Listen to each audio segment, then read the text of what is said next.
Sheila, and this is my story. I've dealt with homelessness on and off for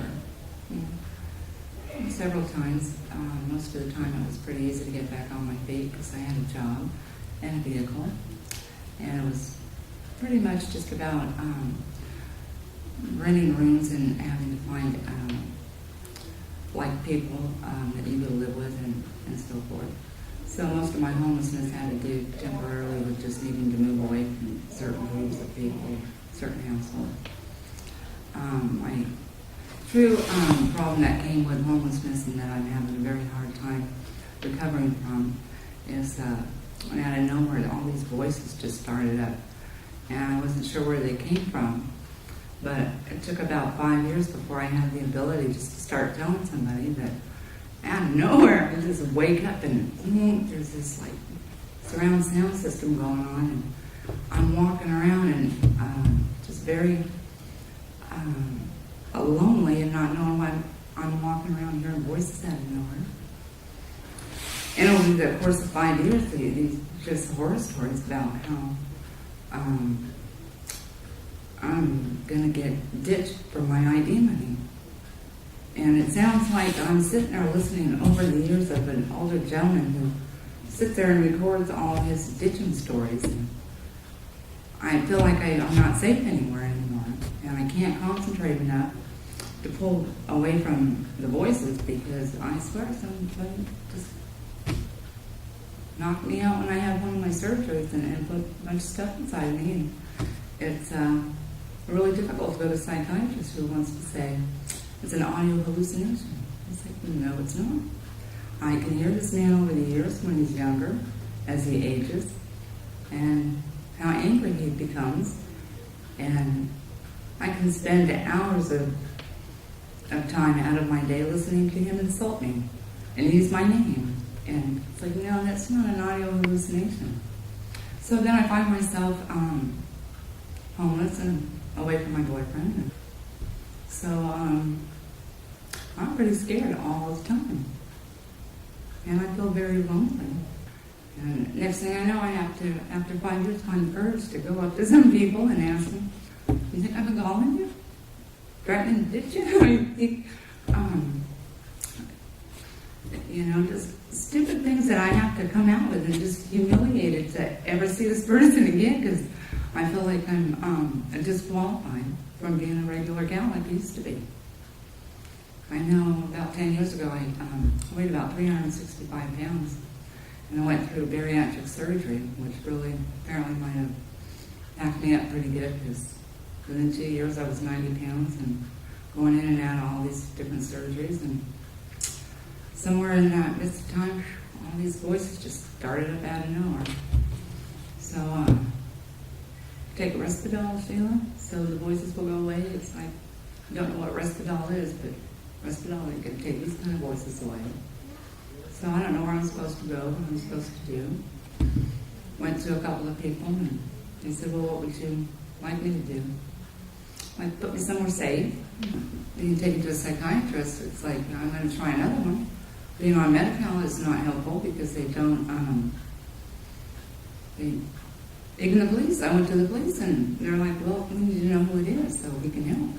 It's like, you don't have a place you can put somebody, protective custody, or, what do you do when someone feels like, I think this is going to really happen? Well, we can arrest you for your misdemeanors and Santas and keep you overnight or something. It's like, well, that's one day, that's one night. Nowhere to go. How do you protect your identity? How do you protect when somebody's swiping you and kidnapping you and disposing of you? Oh, I have panic attacks, anxiety, and loneliness. And I happen to withdraw from people because I don't want to keep asking or sharing what stories I keep hearing. I've been with DSD for approximately 8 months, I believe.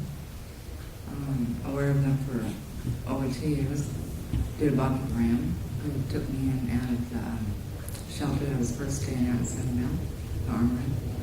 And I'm so grateful that he taught me coming in here and working because when I first met him, I said, someone told me you stole my identity and I'm no longer able to work. I said, well, you don't have to, just come stay with me. Thank you. And took a while, but then I had to start sharing with people that hear voices and they say very horrible things. And I'm scared. And I know I was set up with a psychiatrist. I went medical way, and there doesn't seem to be an answer for it. Well, Rachel allows me to talk to her, and I appreciate that because I just needed someone to know. I need somewhere to go where I can protect custody. She said, I don't know what that is. I said, well, neither do I, so how do you find out? She said, I don't know. And I said, well, what would I do? I just disappeared, and I can hear and see for myself just how easy it is for that to happen. And being without a home and not secure with a group of people with you 24/7, you don't feel safe, and you can just see where, wow, it's so real to happen. Went from one shelter to another. So now I'm at Little Orchard, and I like it there. I'm in the medicinal area for 3 months. Where am I in my journey with DST?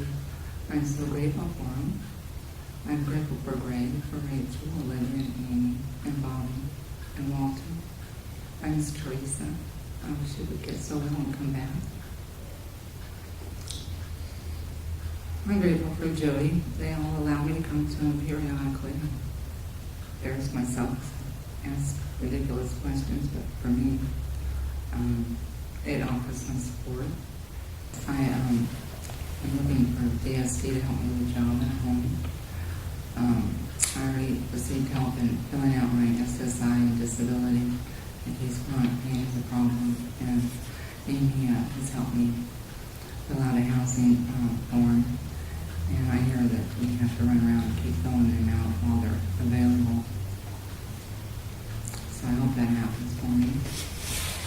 Never had a problem with being employed, very independent gal. And for the first time having to deal with a lot of chronic pain issues, and now all this emotional stuff that came out of nowhere. So I don't know where I would be if I didn't have downtown street team.